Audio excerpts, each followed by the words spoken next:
привет и добро пожаловать в новое видео на канале проекта Счастье. С вами снова Жека из Мариуполя, а это наш ЖД вокзал. В первую очередь хотелось бы поздравить всех девушек и женщин с прошедшим праздником красоты и цветов. Желаю вам становиться с каждым днем все счастливее и жизнерадостнее.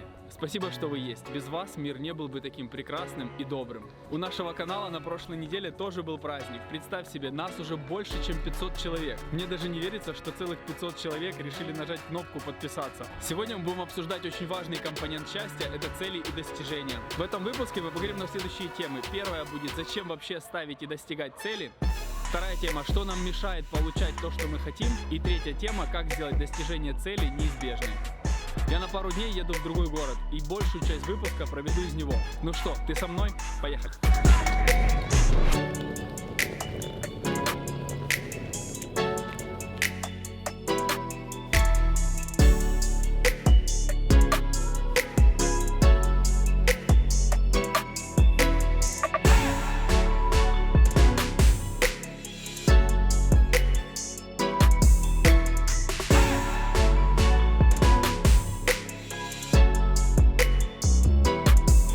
Знаешь, кто такой успешный человек?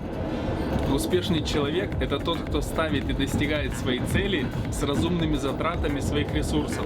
Без постановки и достижению цели невозможно определить успех. Как понять, успешны мы или нет, если мы не знали, куда мы двигались? Для меня человек без цели – это как лодка в открытом море, у которой нет курса и которая плывет по течению. При постановке и достижении своих целей у нас появляется уверенность в своих силах, а также более оптимистический взгляд в будущее. Также у каждого из нас есть потребность в признании, то есть сделать в своей жизни что-то значимое. Если не ставить и не достигать цели для того, чтобы получить это признание, то человек будет пытаться локально удовлетворить эту потребность в конкретных ситуациях, навязывая свою значимость. Как это происходит? Ну, например, когда кто-то проявляет сверхконтроль, а также управляет другими людьми без особой надобности.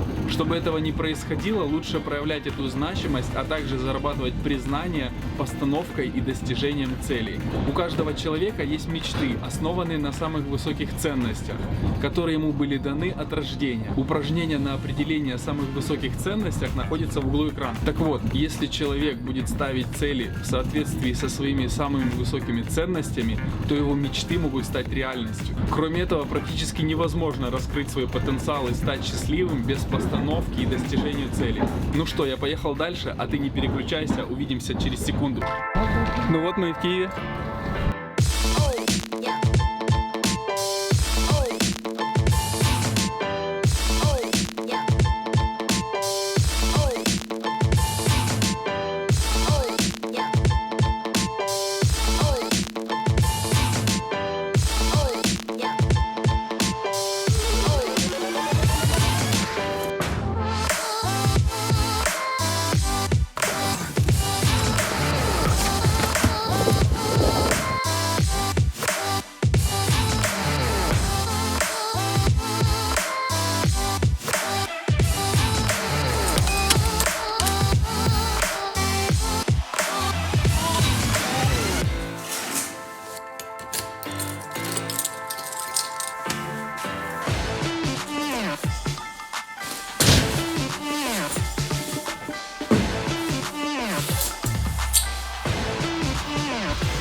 Давай рассмотрим, какие стратегии мышления мешают нашему процессу достижения целей.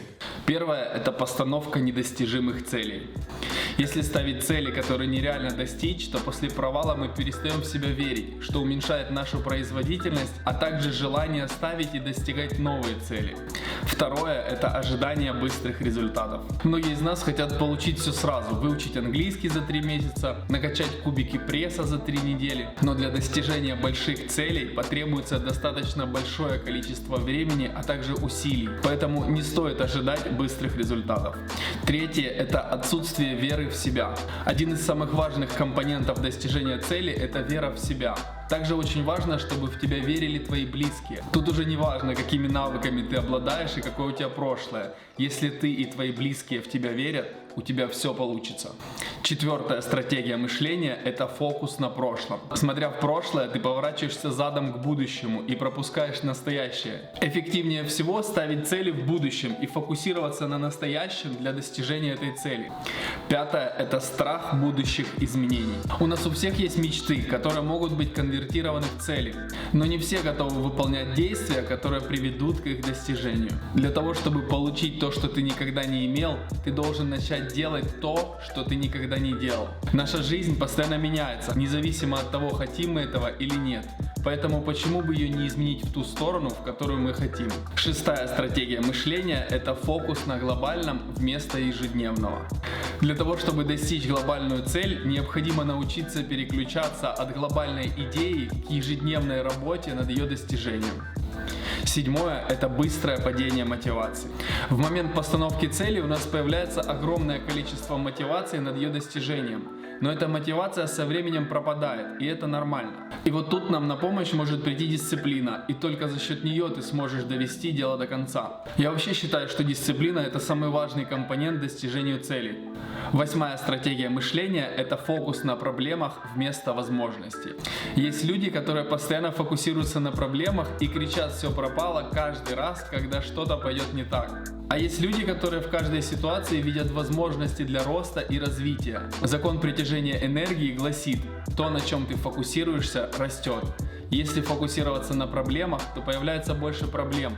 А если фокусироваться на возможностях, то у тебя будут открываться новые возможности. Девятая стратегия мышления – это неудача – сигнал к отступлению.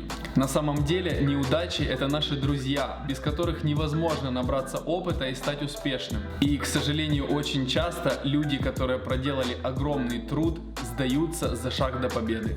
Десятое – это неверное распределение ресурсов. Существует 5 основных ресурсов человека. Это время, деньги, связи, знания и навыки. Так вот, постоянное потребительство и пустая трата времени в соцсетях – это и есть пример неверного распределения ресурсов, которые могли быть потрачены на реализацию твоей мечты. 11-я стратегия мышления – это фокус на сборе информации вместо действий. Очень часто мы тратим слишком много времени на изучение теории, думая о том, что мы еще не готовы начать что-то делать. На самом деле практика приводит к результату, а не теория.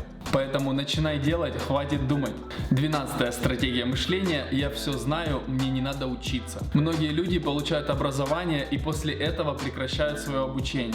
Хотя именно обучение, а также желание меняться в лучшую сторону – это то, что помогает достигать цели с большей вероятностью, а также удовольствием.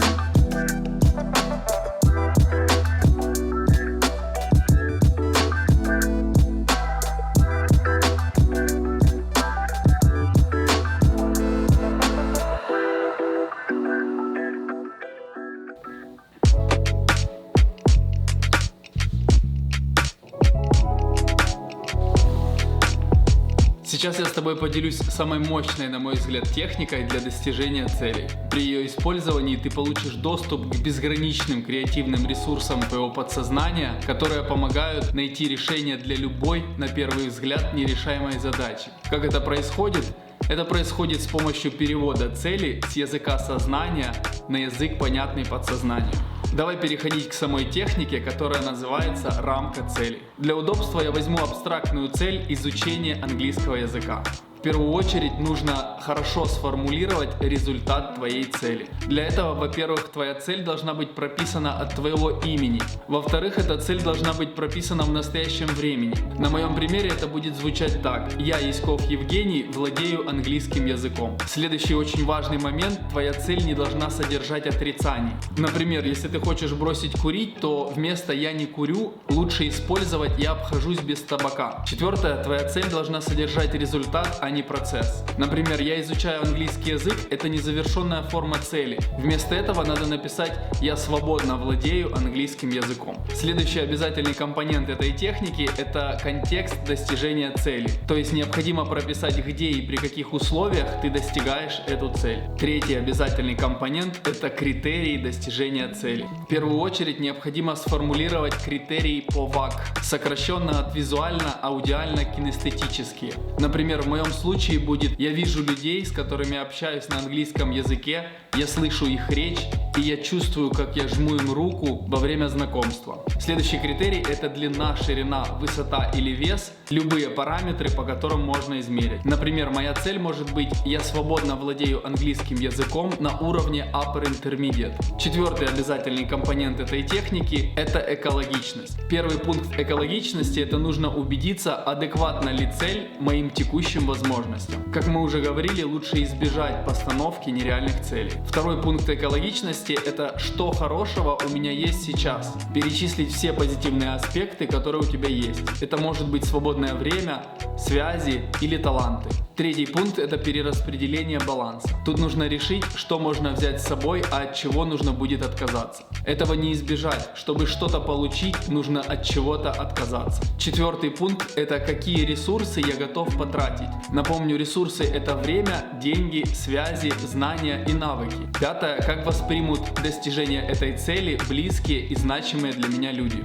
Если близкие будут против, тебе будет очень сложно, особенно психологически, в те моменты, когда тебе нужна будет поддержка. Шестой пункт экологичности — это какая польза будет миру. Тут нужно честно ответить, как достижение твоей цели поможет другим людям. Седьмой пункт — это насколько я буду гордиться достижению этой цели. Этот пункт очень сильно может помочь тебе поднять мотивацию. Например, если ты представишь, что при достижении этой цели о тебе напишут книгу или снимут фильм. Восьмой пункт экологичности — это на какие подцели я могу разбить эту цель. Этот пункт может значительно упростить задачу достижения цели, так как слона необходимо есть по частям. Пятый и последний компонент рамки цели — это каким будет твой первый шаг. Этот шаг как спусковой крючок, это запуск процесса достижения цели. Например, в моем случае с изучением языка — это заплатить за обучение в школе английского языка. Первый шаг создает движущую силу по направлению к достижению твоей цели.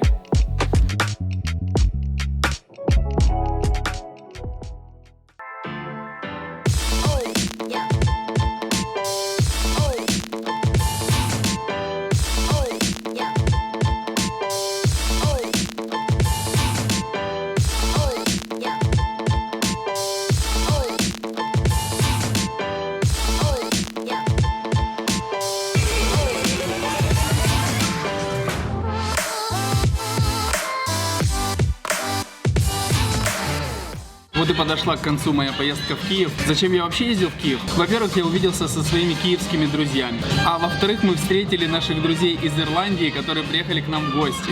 Мы их сводили на Крещатик, показали им Андреевскую церковь. Также девчонки захотели съездить в Комфорт-таун, который, оказывается, очень известный. Угостили их нашим украинским пивом, которое им очень понравилось. Затем мы сводили наших друзей в ирландский паб, где они себя почувствовали как дома. Откуда у меня друзья из Ирландии? Я, наверное, не рассказывал, но я на протяжении 2 лет жил в Ирландии и работал бизнес-аналитиком. Как я туда попал? А попал я туда благодаря технике рамка цели, которую мы сегодня обсудили. Работая в Москве в 2015 году, у меня появилась мечта пожить и попробовать свои силы в Европе. В декабре 2015 года я поставил себе эту цель. И в сентябре 2017 года я получил приглашение на работу от одной ирландской компании. Это был один из самых лучших дней в моей жизни, когда я почувствовал, что моя мечта сбылась. Если будет интересно, я как-нибудь с удовольствием расскажу об этом поподробнее. Ну а сегодня давай подводить итоги. Вот как выглядит инструмент для реализации любой мечты, которая на самом деле работает, если ее применять. Следующее видео уже будет из Мариуполя. Ну а сейчас мне пора на поезд, а тебе я желаю веры в позитивное будущее. До встречи в следующий вторник. Пока.